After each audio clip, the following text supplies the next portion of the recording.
Be sane. This is not your average financial podcast, helping you think different about your money, your economy, and your future.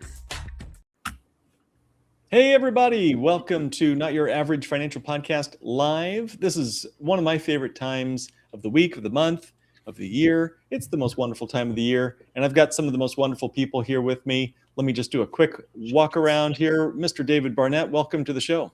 Hey, thanks for having me on, Mark. And hello to the people who might be connected to me on LinkedIn and X, because I believe I've done everything I needed to connect this to my channels.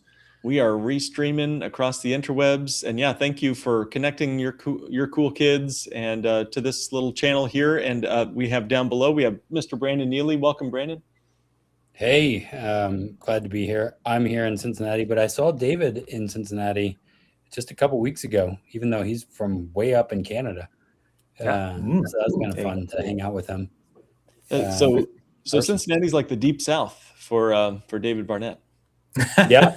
Well, I even crossed the river to Kentucky, so I believe I was officially in the South, was I not? Yeah. Absolutely. Wow. Yeah. That's it, man. My wife does say it's across the Mason-Dixon line, so it is Southern. And I'm like, well, I'm from Texas. This is not the South. But David, as soon as you cross that Ohio River or whatever, don't you get don't they just hand you a chicken leg, like a fried chicken leg? No, it was a glass of bourbon. Okay, yeah, even better, man. And you left? I'm not sure. Why would you leave? What? I bought a bottle before I left. Good. And Mr. Evan Greathouse, welcome, sir. How are you? Hey, I'm great. Coming in from Nashville. Got a beautiful day outside today, and looking forward to talking about some interesting topics. Very good. Yeah, we've got a lot to cover. It's sort of a grab bag, but we're going to focus mostly around the entrepreneur experience in 2026 because there's a lot going on for entrepreneurs. And I think the opportunities are endless, but there's also a lot of headwinds coming at us. And I want to just right up front give everybody that shameless plug. Anybody who's got a copy of this is cool in my book. Oh my goodness, look at this. All right, awesome. So we got the Business Fortress. Yeah. Brandon, he's going to grab his, and we'll have a 4-player Mario Kart here where everybody's holding it up. There you go. Look at that. Awesome, man. Rock and roll. So the Business Fortress, how to grow, protect, and exit your business with confidence. David C. Barnett, thank you again, David, for your patience with me as we wrote through that entire book together. Well, I think we wrote it twice as well. That's right. We did. We really did. So the aim of the book is mainly to be, and I'll let you add flavor to this too, David, but I would say it was you might say a love letter and a warning letter to the entrepreneur. Not the starter, nights and weekends kind of solo practitioner, but the real, I'm running a business. I'm a job creator. I'm trying to make this thing work. I'm maybe making a little money. Or revenue, I should say. And I'm trying to figure out how to build this business so it's sustainable, so I don't just feel like I've got a hand crank business that spins faster and I have to work harder than ever before. That's the field manual for you. If you don't have something like that, you need a copy of the Business Fortress. David, what would you add to what we covered in the book?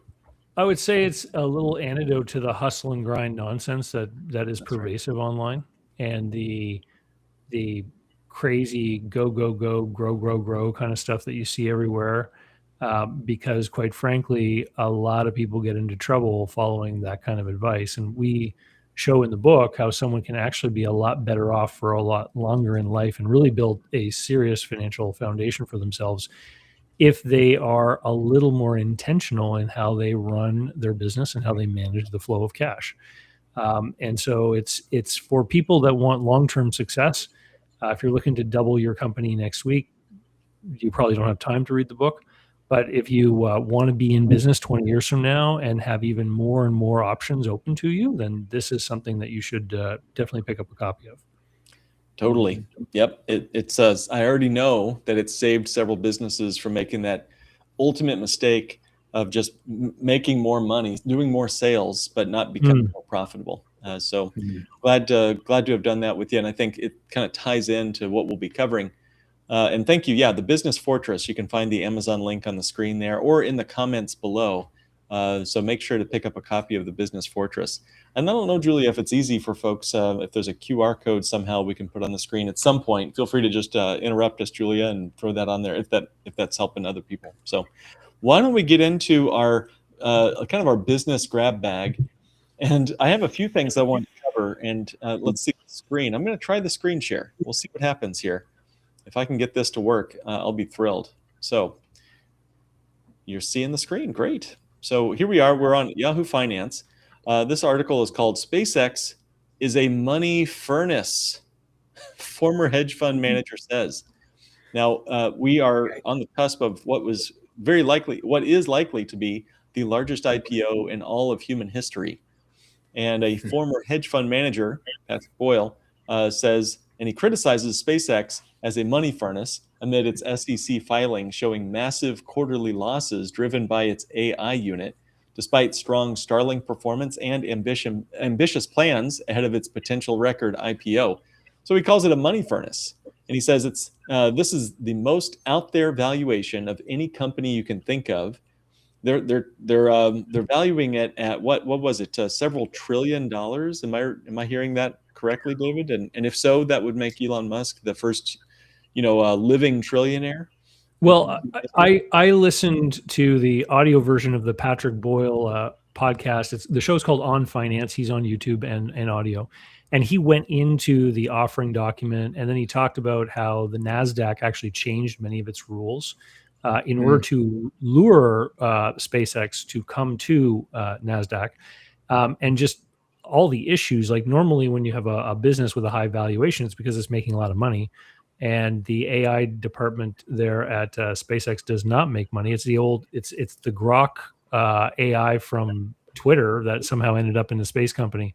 And what is really amazing to me is that it will be such a big stock that because of the rules around market-weighted index funds, a lot of the people who are passive equity investors through some of these, ETF funds are going to end up with this stock. And so one of the big warnings that Patrick gives in his video is he says that, people who got in as early private investors into SpaceX, they're going to be able to hit the market and actually sell their stock, while people that are passive equities investors are going to be forced to buy it. And the managers of those index funds are going to be selling names like Amazon, Google, Meta, and all the other names in order to get the cash to buy the SpaceX stock. So potentially there could be a huge turbulence in the stock market. I'm not an equities trader or anything like that, or a stockbroker, but I know that if you suddenly on one day have to sell, 10, 15% of these biggest names, and while you're buying something else, like, it's going to cause prices to just move all over the place. It's going to be interesting to watch as I sit on the sidelines with my popcorn. And on the other side of the transaction, somebody, but not the index fund holder, will be making a ton of money as all the indexes are forced to buy that stock, right? So every index must reflect the S&P 500 or whatever. And so that's going to be, a major buying opportunity. Now, who's the smart money here who bought SpaceX right before they knew it was going IPO to be able to cash in whenever the index funds buy it? These would have been the private investors, the venture capitalists, the people that have the money, the accredited investors to be part of that gang of people that were offered these securities before they became traded. And maybe there's some employees in there too, right? Who had stock options and things like that became vested over time. I don't know the full story, but those people are clearly people who got in at a much, much, much lower price. And it's a reminder, and then I want to pass it over to Evan and get your feedback on this one, Evan. But it's a reminder that if you own index funds, you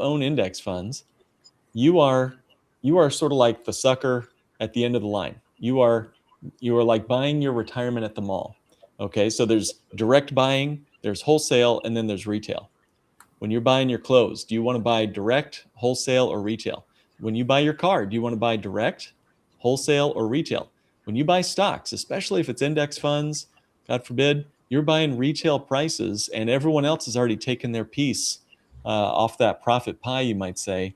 And yeah, you're right, David. Not only is it going to be hugely profitable for those who got in with private equity or whatever, and now it's going public. But also, it's going to massively be like a gorilla jumping into the swimming pool as a cannonball jump, right? It's going to splash all the other stocks around quite a bit as well. Evan, your thoughts and feelings on the matter? Yeah, I mean, when David was talking about it, I was just thinking, well, who's, I always like to trace the money. Who's going to be ending up with all this trillions of dollars and stuff? And, it's going to be those facilitating transactions. It's going to be not the investors necessarily right then and there. I think, like you said, the turbulence, it'll settle down eventually, like it always does. But holy cow, this is going to be something that we probably haven't ever seen in our time. So yeah, this is well, and then there's a bunch more right behind it. I think, Brandon, you mentioned before we got on the air, like there's what, like 3 or 4 more of these big ones coming. Yeah, all of the AI stuff is coming, and they're going publicly traded. And my wife and I were talking about this just the other day, saying, "Oh my gosh, how is this going to change everything?" Because we're told invest in Apple, keep in Apple, do all this, and we've been doing that. And now there's going to be 4 big players all of a sudden. And I don't know if I'll jump back. Well, I know Evan was talking, but I did want to say, like, some of this political stuff and what I see happening and the internal trading, or whether you believe in Trump or not, I'm like, oh my gosh, he's making certain deals and then making money off of it, and while we're playing the game, is it going to falsely make Wall Street look good? Maybe. And it'll look like we are still up and to the right. But we're talking about maybe as it pertains to Wall Street. But yes, what about I'm just hypothetically thinking through this here. Like, if people start chasing after this and liquidating real estate or crypto or other kinds of assets, gold, silver, I mean, are we going to see volatility in those areas too? Or are we going to see buying opportunities? We're going to see saturated markets and in other investment areas. What's this going to do to inflation? I mean, not inflation, but interest rates and inflation. Shoot, yeah. But it's just going to have a global economy effect, I think, not just in the U.S., but globally as well. And so it's going to be neat to see how this all plays out. Like you said, from the sideline with popcorn, might throw some money that I don't mind gambling with into it to see if I win big or something. Fantastic. Well, and it sounds like, Julia, you do have the book cover. Feel free to throw that back up there. Again, guys, we're here to kind of celebrate, I guess, almost 1 year of the Business Fortress book coming up. Yeah, thank you, Julia, for putting that together. The cover right there. Fantastic job, Julia, for putting that together so quickly. Thank you. So, guys, take a moment if you're watching this, and whether it's live or you're watching it later. I know we get a lot of views on our lives even after the live is over.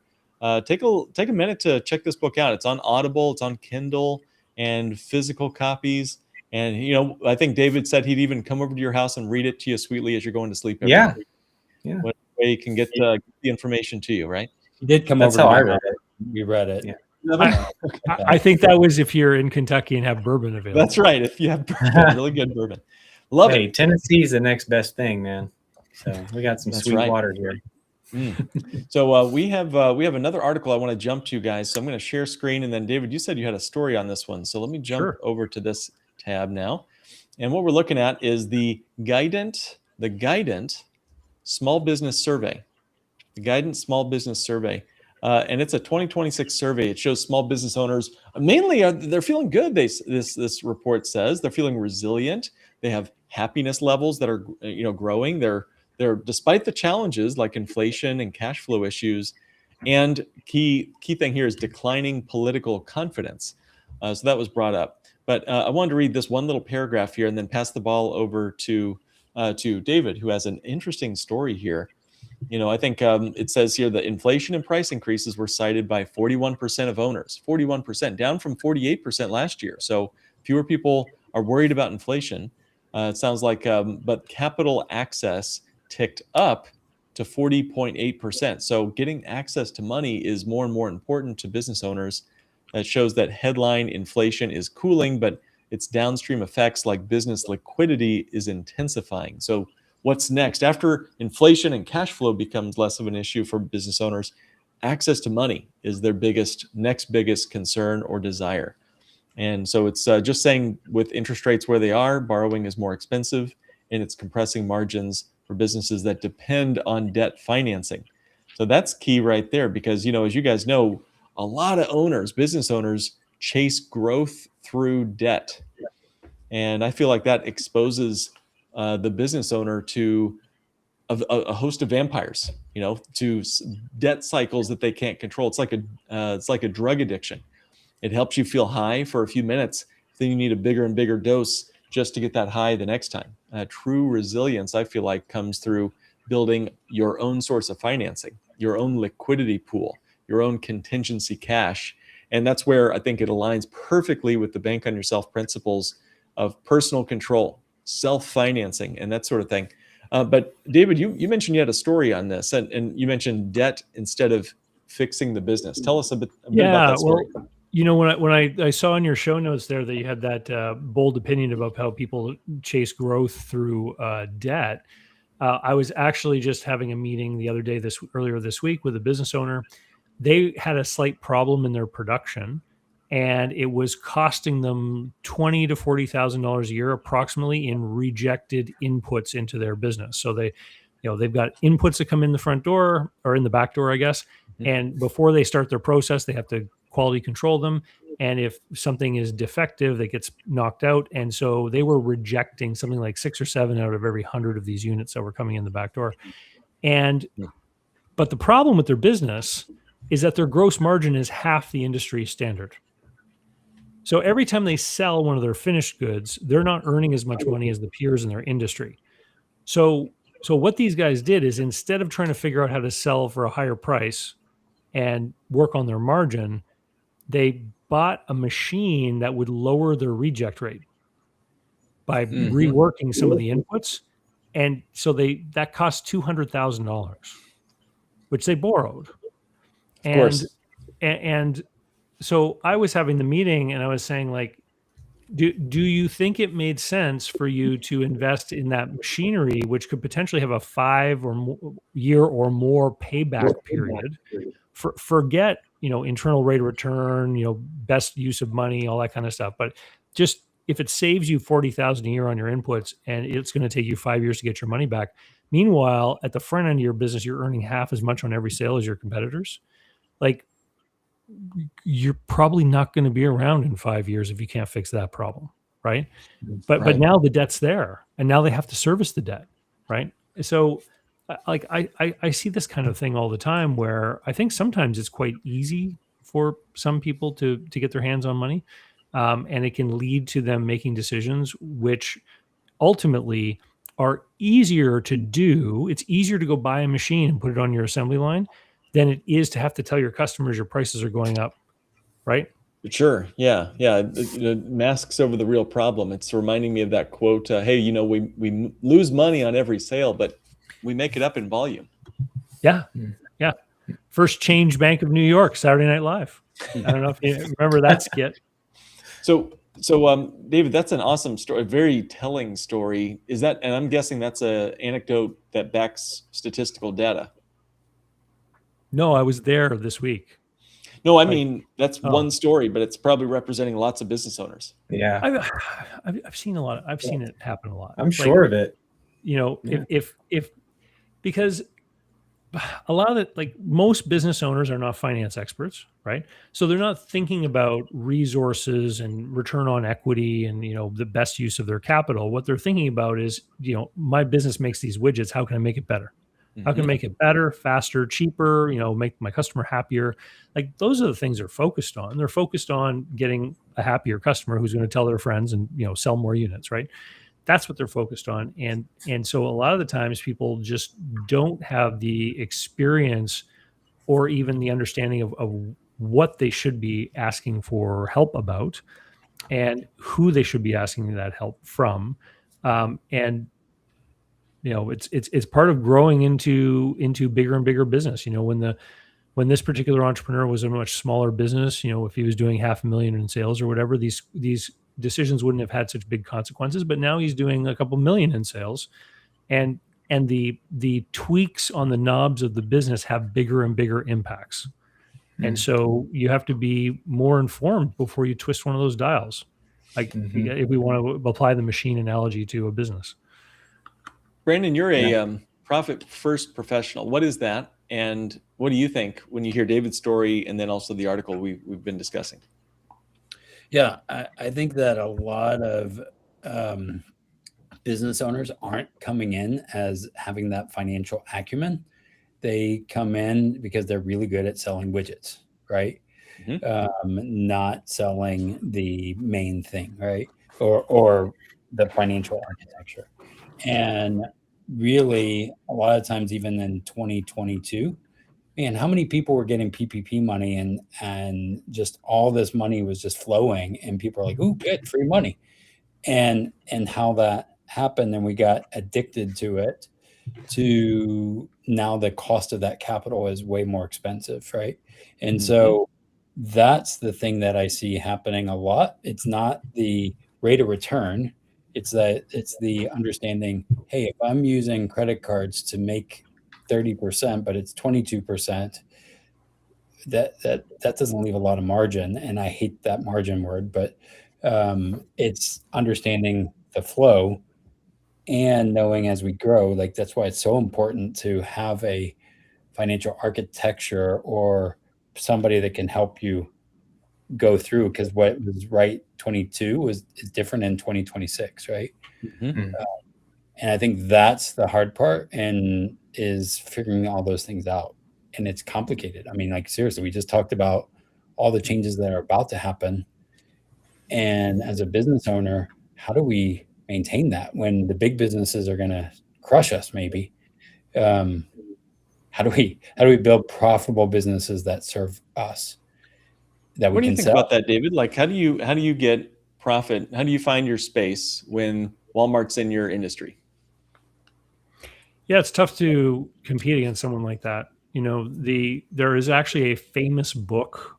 I forget the title. I think it might just be called How to Compete with Walmart, where they break down the Sam Walton formula. So Walmart in particular famously has this 30-30-30-10 formula, where 30% of everything you find in that store is priced almost at cost. And these are the things that are really promoted as being the values, right? And this is what brings people in. And it's often the things that people buy often, so they're familiar with what the price should be. And the next 30% are sold with regular retail markups that you might expect to find at any similar retailer. And then the next 30% are at a fixed markup that they don't really adjust or compete on. And the last 10% are actually sold at markups which are beyond normal, very high, on things that are rarely purchased. And so what Walmart does is they create a habit in people where people begin to believe that this is the cheapest place to buy things. So then they buy things, and you might buy something weird, like a 125-watt light bulb. Like, people don't buy that kind of thing often. It literally could be more at Walmart than at a corner store. Because it's so rarely purchased, that's where they hide their markups. So if you're going to compete by selling the same kind of things that Walmart does, you probably are not going to be able to do it on price, right? So you're going to have to figure out how you can create a value proposition that people will want. So maybe that's being open longer hours, for example, or being willing to deliver, or some other thing that people will actually pay for. But it's tough. I mean, there's a whole period of time where Walmart basically hollowed out small business in a lot of places. People that used to make their life living doing retail. There are needs and wants, right? And everybody has to buy the needs. And I feel that eventually the needs end up dominated by these large multinational companies, like these multi-billion-dollar companies, right? Everything you need to buy ultimately ends up being bought by this from the super huge company. But the wants are different because, you might argue that a want has a lesser motivation behind it than a need. I would argue it could be different. I know people that will, make sure every light bulb in their house is turned off so they can save a couple dollars on their power bill so they can add that to their savings jar for their next surfboard, right? Yeah. Because they really want the surfboard. And so it's the wants, I think, that where small business can really succeed in a big way if you actually understand what the customers want. And so I point to things like, coffee shops. Brandon, I know you used to own a coffee shop. People don't go to cafes because they want a cup of coffee. They go to cafes because they're looking for a 40-minute vacation, right? That's They're a good looking way for to put it. that pause, the relaxation, right? And so the coffee shop owner that focuses on creating the wonderful, warm environment that people want to be in, they're the ones that are actually delivering the value. It's just paid for through the coffee. That was a book that I read when we started our coffee shop. It's called Everything But the Coffee, about Starbucks, everything but the coffee. And I'm like, oh, let's learn all of this as we were trying to figure out our competition. And they weren't, like, we're 100% better. But it was about the atmosphere, right? The community, wanting that in the perceived community. And so that was interesting when you were talking about that, because I was like, oh, there's something like that, not Walmart, but Starbucks. And I hate using, don't go to Starbucks, go to your independent coffee shops. Everybody. That's right. Support local. So. All right, so we're going to jump to the next topic, guys. Just to keep things moving, there is a mainstreet.org article that was brought to my attention, and I want to bring it to yours because this chart here says it all. I don't know if you can see this, but the U.S. economy depends on the consumption by the rich, it says. That's an interesting statement. Let me pull this chart up as big as I can make it for everybody. I don't know if I can start sharing this tab. There we go. Is this any bigger? There we go. So wealthy Americans in the top 20% continue to grow their spending. Meanwhile, the revenge spending era for middle class and lower income Americans is over. I didn't even know that I was supposed to be revenge spending, guys. I missed the boat. That was my one chance to go get the Maserati or whatever. So spending is roughly in line with inflation. So there's our bottom 40%. There's inflation in the red line right there. You can see that bump up there. And then you can see the top 20% is really carrying the GDP for the last several years. And we call this the K-shape, because they're saying for the small business, let me go back to this now, that's where most of the upper income households feel more confident in driving spending. Lower income individuals see little hope for income growth and are having lower spending opportunities. So deals demonstrating good value win the day for both higher and lower income consumers. So I'm really kind of curious about this, and I want to get everybody's input on this article. The idea here is, we have this divergence of two economies, and the entrepreneur who is able to build a business toward one or the other side of that K shape will, I think, profit tremendously. But I think also my perspective on this would be, and I want to get your opinion first on this, David. If you are an entrepreneur who builds basically off of yesterday's sales, if you're running hot, that hot, if your time in the bank, if you're aging your money like a fine wine, that's good. But if you're aging your money like an overnight milk that's been laid out on the kitchen counter, meaning you're burning through the cash as soon as you earn it, then this is going to be problematic for you. I hope that the business owner listening here today can see that once again, when you build a financial fortress, when you have a private moat, little dragons floating in your private moat around that business, and you're sitting on tons of capital and cash, then you can afford to make it through any economy, whatever letter K or not is being thrown at you. So, David, what are your thoughts on this article? Yeah. So the thing about recessions is that if you don't remember one or you haven't lived through one, and there's plenty of business owners maybe who weren't a business owner during the last big recession, or people that maybe were adolescents and they don't quite remember the last recession. Everyone kind of thinks it means that because the overall economy shrinks, that every business suffers a decline in sales. And it's just not true. What happens in a recession is we don't know what's going to happen to your business. Because if, for example, people in your local area can't afford to go to Disney World on vacation, it could mean that the local water park has a fantastic summer, right? Yeah. So you actually end up in situations where people begin to make substitutes. And while you may lose some of your customers who can no longer afford to go to your business because of the price of groceries and gasoline, just means they can't afford to come shop with you anymore. There could be sort of wealthier and bigger spending consumers who used to, spend more lavishly on other experiences that are going to start coming to your business because what you offer is more affordable to them. So I think that the people who do well are the people who really have a lot of information about who exactly their customers are and know their customers. So you have some way of tracking them.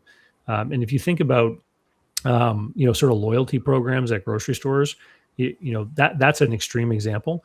But I know that here in Canada, where I am, there's a big general goods business called Canadian Tire, and they also own a bank, and they issue their own credit cards, right? And so their data, they make a ton of money selling their data to economists and banks because they get to show like what are people spending their money on. And even Costco, I think, does this where they've said that their Kirkland brands of products are really doing well because people are avoiding sort of the fancy brand name products and taking the Kirkland ones instead. So there's always a trade-off. And yes, you're probably going to lose some customers who can't afford to come to your business, but make sure that you're setting the stage to cater to the person who's never been to your business before because they were always, shopping at a fancier place, I guess is the best way to put it. They might be looking for a way to save money. And those wealthiest 20%, the recession doesn't touch them anyway. The people who show up on Rodeo Drive in LA to spend a lot of money, they're still going to be there because their wealth is so enormous and their sources of income are not really going to be affected. Yeah. And what do they say? Like the riches are in niches. What is that? Something like that. Yeah. And so having that level of customer service that you're catering. You said earlier, know your client, know your people, know those who are going to be most interested in working with you. But the reality of it is that predicting all of these things is just so hard. You could call it a science, but really it's just pretty, it's cyclical. Ray Dalio has done a really great job of describing overarching cycles that the U.S. economy and other empires and economies have gone through. And but within each cycle there's infinite micro cycles, and even in this article later on as you're reading through it, it's changes coming in the food and beverage sector. Maybe you can share that on the screen or something if you'd like. Sure. But Yeah. Mm-hmm. there's fewer people drinking now alcohol, and how's that going to affect the stores that sell alcohol, GPL-1 drugs, right? Yeah. How's that going to affect people who are now able to think clearer? Right. How's that going to change and benefit things when they're not spending time passed out? Sure. There's ticks that can bite people that cause you to be allergic to meat, like boom, no more meat industry. Mm-hmm. So I don't know, like there's all kinds of things that could totally rock an industry. And I think part of this equation needs to be the ability to be versatile, to be flexible with what comes to you, and not just be so locked into just one possible thing that you can do. Get to a point where you can flex to whatever circumstances may arise. That's one of my favorite things about the entrepreneur is they are ready and more nimble than a Walmart ever could be. And that's the one thing that the Walmarts of the world can never have is nimble flexibility and the speed in which you can react to the sensation of loss. The entrepreneur is very quick to understand, whoa, that burns. I shouldn't do that again. Walmart might just burn through several $1 billion before they figure out that something burns and didn't work.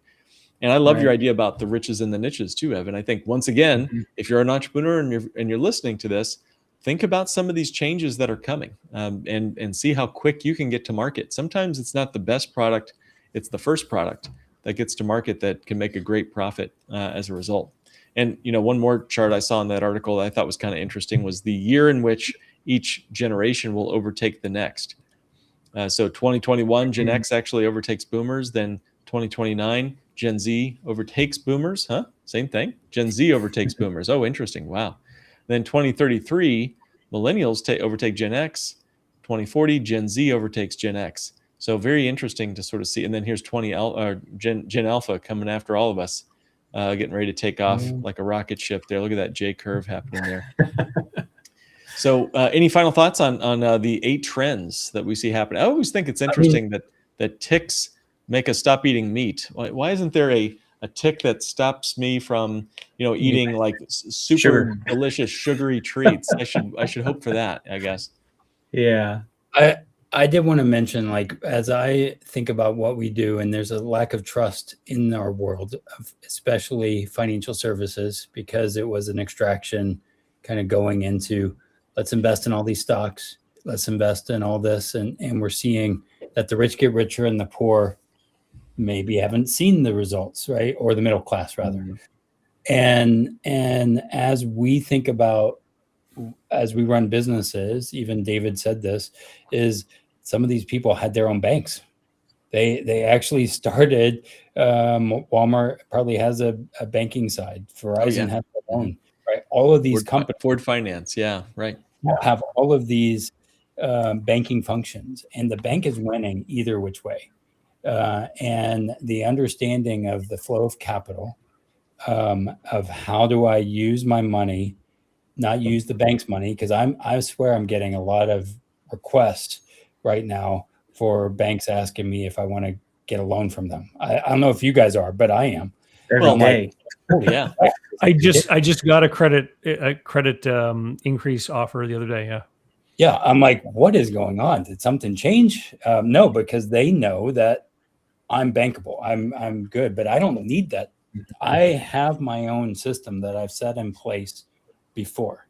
And so understanding how, and when people come to me, they're like, you're really passionate about this infinite banking thing. You're like pushing on sales. I'm like, because it is not about life insurance. It's about what it can do, and having access to capital and to be able to use that to take advantage of opportunities or change. If, the meat industry changes and I'm a cow producer, I don't know. Let's figure out another way. Right. And that's what we need as business owners and guides, us as guides, to say, okay, maybe I need to put some money in the video right now and grow it. Or how do I best position my business to overcome when this K economy happens? I want to get off my soapbox, but let's actually take control of this, and let's not just be whiners, but doers about it. Sure. Right. That's it. I mean, and one of the wonderful things is when I get to see the aha moment happen in people's faces when they see that, Ford Finance might have a bank and Walmart might have a financing company. And what was the general store that has a credit card function up in Canada? Canadian Tire. There you go. So I got 7. You don't have to be a mega multi-billion-dollar multinational corporation to enter the financing arena. You can do this with a simple bank on yourself designed whole life policy. Individuals with a couple $100 a month could start to build their own financing source or a lump sum that's languishing in a savings account. And right away, you've built yourself that same liquidity pool that we talk about in the Business Fortress book, and gives everybody the chance to wean themselves off of, the ticks that are sucking you dry. Banks. Banks that are sucking you dry. So let's keep running because we got one or two more things to cover. Any final thoughts on this one? All good, man. Okay. So next I want to jump to, we got tariffs, costs, and access to capital challenges happening. The U.S. Chamber usually does a survey as well, and I'm going to pull this one up here. So on the news sites, there we go. There. Small business update. What small to medium-sized businesses need to know about economy, taxes, and AI in 2026. So this is their first update. They usually have several. And the main thing is it's a stable economy is what they're saying, but affordability is still the top concern for the small businesses this year. Inflation has cooled, but we're still above the 2% target. I always wonder, like, why is it 2%? Why do I have to have my money degraded at 2% a year? Why can't we just have and by the way, if it's ever like above 2%, then it's not a problem really. But if we have disinflation or deflation, God forbid, apparently the world ends if we all go through deflation. And I don't think so. To me, that's like, maybe David, you can inform my small little mind here, or somebody here can inform me why deflation is a bad thing. But I kind of like having lower prices.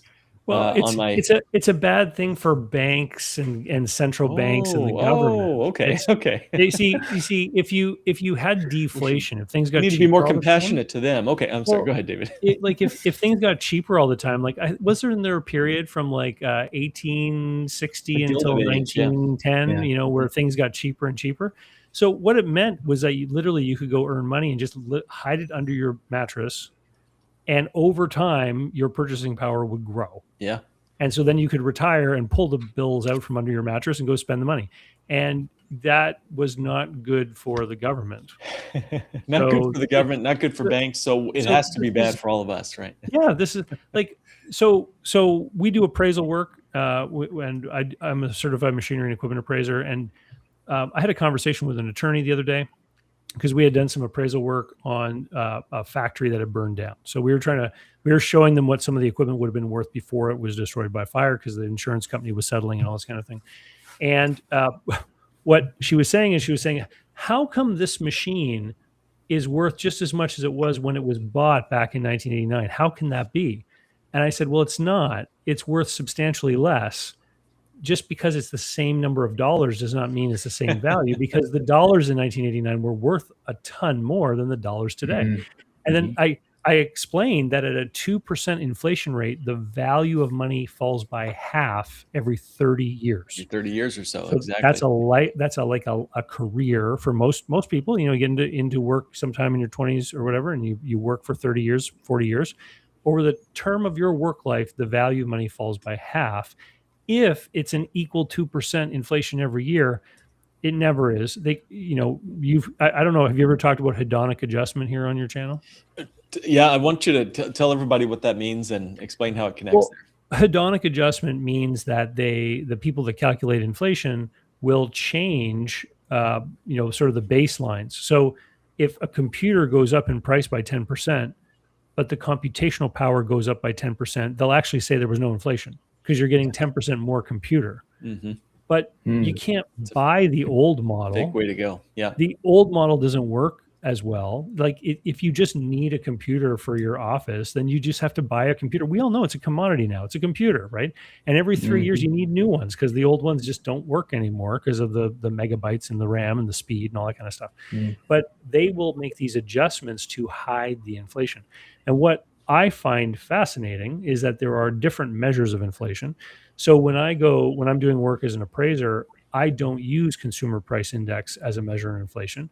I use the St. Louis Fed Capital Equipment Index, which tells an entirely different story about inflation. It uses a baseline year, and then it uses points going off of that year. And so over the last few years, we've had like 8, 10, 9% year after year in some of the capital equipment that businesses invest in. Yeah. Wow. That's a leading indicator. When the stuff that goes into making everything starts to get more and more expensive, it just means there's a cascade coming, and these higher prices are going to show up eventually in the price of everything that you and I buy. Yeah. That's huge. Yeah. That hedonic adjustment. I remember thinking, okay, they've swapped steak out for chicken in my basket of inflation. That says all you need to know about the real inflation rates. They're moving the higher, the brand new iPhone out and saying, hey, you guys can all just deal with the old stuff, the old junk stuff. So, so fascinating, David. You brought up, as kind of preparing and reviewing this article, you brought up Jack Link's jerky and the shame of CVS. And I don't know what that means, but I can't wait to hear more. So So you know when you have like a nephew or something that you only see twice a year, and every time you see the nephew, you're like, "Oh my goodness, you've grown," right? Yeah. But the parents don't notice it because they're with the child all the time. So I visit the United States 2 or 3 times a year for different business travel needs that I go to, and so I'm in and out of the United States. And so when I was younger, people traveled from Canada to the US to buy stuff because stuff was cheaper there, even though we have different dollars, right? And so right now it costs $1.36 Canadian to buy $1 US. And so what that means is normally if something is like 136 on the retail sticker price here in Canada, if I cross the border, it should be 100, right? Mhm. To account for the adjustment in exchange rate, but it's not anymore. So what I've started to notice when I'm visiting the US is that the numbers on the price tags are the same numbers as they are here in Canada. So I noticed this with a package of beef jerky. I'm Mhm. like, oh my goodness, it's like $6.99 here in this store in Ohio, but back home it's $6.99 Canadian, right? Hmm. Which means that Americans are paying 30% more. Raked over the coals, and it's the suckers, right? Because Right. what do we know? There's another website, JP Fans. If you're into Japanese culture and fun little trinkets, or the little treats and things you can get in Japan, it's so affordable to buy Japanese goods with American dollars. So it says you can buy the same video game, for example, in Japan for like 40% cheaper than you could here. It's the same thing. They even have both languages installed on the device or whatever. So it's the premium for living on this side of the Canadian line, I guess. Why is that, David? Are we all just suckers? What down here? Are you guys pulling the fast one on us? I don't know what it is, but I think that things like import tariffs and stuff obviously are having an impact, right? I mean, Mhm. you know, when the new president came in and put tariffs on things like steel and aluminum, you know, some people I think thought, well, it's okay because we buy our steel from the United States. But as soon as the foreign competition is cut off, the local people can just raise their prices, Supply, yeah. which it's exactly what happens, right?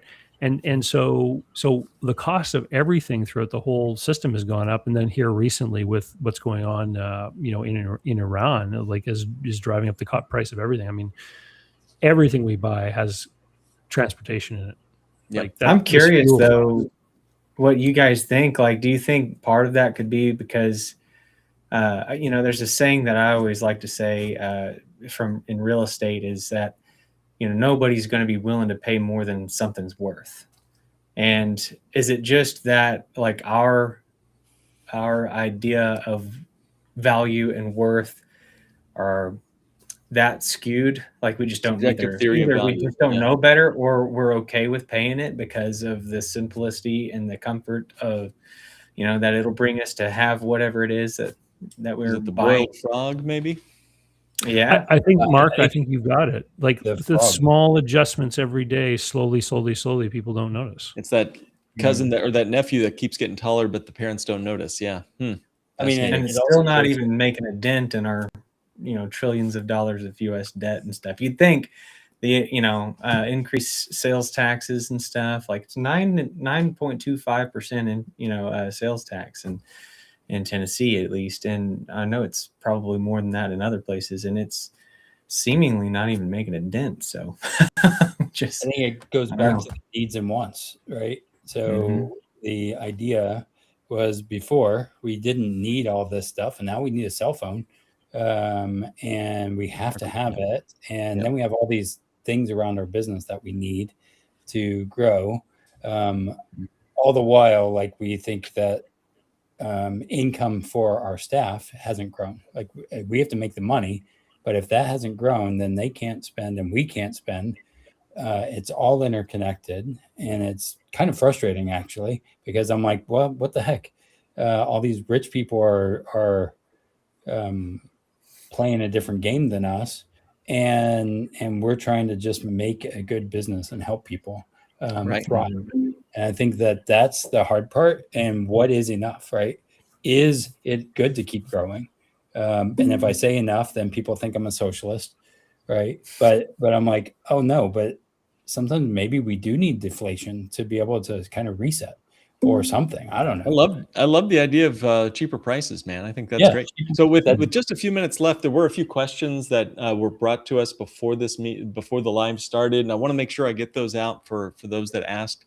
There were a few. So one person, a client of mine, asked, "What role should debt play or not play in protecting my business?" What role should debt play or not play in protecting my company?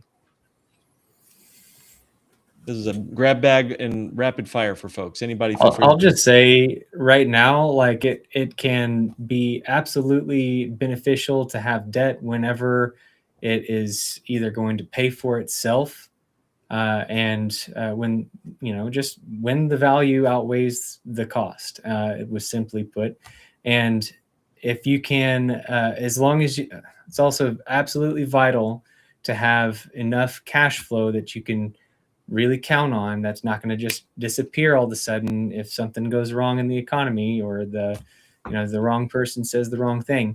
You have to make sure that you're going to have enough cash flow to maintain and cover the costs of paying that and servicing the debt. That's whenever it's a good, healthy thing to use debt. If you can't guarantee to some extent that you're going to be able to service the debt, pull back, reduce the amount that you borrow, hold off for a little bit. Maybe it is enough for now. You don't necessarily have to take that risk. Your clients, David, who spent the $200,000, like that was kind of a gamble, and it's completely dependent on them now to see it through to success. And some people are okay with doing that. Myself, I've taken those leaps before, and I've gone the sleepless nights, and it hasn't necessarily come back to bite me. I was successful many times. I did fail several times though. So I guess as long as you succeed more times than you fail, then it's another good opportunity. I've worked with a lot of people who are taking on debt to buy a business, for example, and all the logical reasons line up for why it's a good deal for them to do it. And then those same people, 10 years later, once they paid off those loans, are often very reticent to ever kind of do the same deal again. Like they say, you know what, I lived through that. I know what it's really like to have the big amounts of money owing and have to make the payments and everything. And if they don't need to, it's often a choice they don't make. We have another quick question, and I want rapid fire. We're talking like 10-second answers, 20-second answers. I'm trying to get through a few, and then we got to land this plane here. So how can I prepare my business for a smooth exit on my terms? This is kind of what, David, you were just talking about a bit. Tell us a bit about how we can prepare the business, not actually sell it, but just get it ready to sell, even if it's years in the future. Buyers ask two questions. What is the demonstrable regular cash flow of this business? That's going to determine the price. And the second question is, will that cash flow continue once I'm the new owner? And that's when you get into things like, are there systems in place? Are all the most important customers dealing directly with the owner? Is there a real marketing plan? Are there real customer service people, et cetera? So try to empathize with that person in the future and think about those two things. What is the demonstrable cash flow, which means clean books that show a good profit, even though you have to pay the maximum in taxes on that? That's what you want to be able to show year after year consistently. And number two, will that cash flow continue when someone else comes in and takes over? And think about that other person, because when you're in a business, you're used to everything. Everything's normal to you, and you don't quite appreciate how other people outside the business are going to see things as being very different. They don't have the experience or the depth of knowledge about the business that you do. I'll echo that too, and just say, the EBITDA is not all that matters. It absolutely is vital that you have both positive numbers and that you have a business that is not dependent on your involvement, that can easily be passed along, sold to somebody else who can just, they don't want a job. Otherwise, if it is dependent on you, the job, all that you're selling is a job to somebody, and nobody who wants to buy a successful business wants to buy a job typically. I mean, it's very rare. So yes, sir. I heard somebody recently call it, if you have a business that doesn't run without you, you don't have a business. You have a vulnerability with a logo. Amen. That's it. So, David, let's wrap us up, my friend. How can folks find out more about the work you do? And tell us in a sentence or two, what is it you do? And then how can we find you? Sure. I run a consulting and education business where I help people learn how to buy or sell a small business. And I can be found over at davidcbarnett.com. Or if you just look up David Barnett on YouTube or any audio podcast, you'll find me. I've been making online content for 12 years, hundreds of videos on these topics. So if you're thinking you might want to buy a business one day, or if you own a business and you might want to sell one day, then just tune in and I answer questions from people just like you. Awesome. Great. And Brandon, you're up, my friend. Tell us a bit about you and where we can find you and what you're up to. Yeah, you can find us at livecounterflow.com. And if you go there, there's a tool you could do to find out where you're a pirate, a captain, a deckhand, all the other overboard, right? Those kind of things. It's really fun to help figure out where we're at financially to be able to build the foundation. Now, what I want to make sure of is that people understand the difference between wealth personally and business wealth. We want to have both of those things working as you sell the business and have a good architecture behind it. That's great stuff. Brandon, you're doing a great job. And then Mr. Evan, how about yourself, sir? Yeah, Evan Greathouse, Greathouse Financial Solutions. You can go to my website at greathousefs.com and set up an appointment. But to learn more about what I do is Bank on Yourself. I'm a Bank on Yourself professional, and here to help people kind of take back control over their finances. Put themselves in a position where they can actually make the right moves whenever opportunity arises. So, and sounds like we have a lot of opportunity coming up. So give me a shout. Let's get ready for it. Man, sounds good. We got a wave coming. And my name is Mark Willis. It's been great having you guys on here. If folks want to reach out to me, you know where to find us. Just check out nyafinancialpodcast.com, or you can just certainly like and subscribe, hit the hype button, whatever that does. Maybe that puts you into the hyperdrive. I'm not sure, but we would love your hypes as well. So like and subscribe, and most importantly, share this with a friend. That's the most important way that this message gets out there. It's not through algorithms. It's through people just being people and sharing things that were valuable to them with others that they think might find value in it too. So everybody, this is my favorite time because I just get to hang with friends and throw around ideas. It's almost like we're at one of those 40-minute vacations that David talked about at the coffee shop. So thanks everybody for your time today. And thanks those that watched.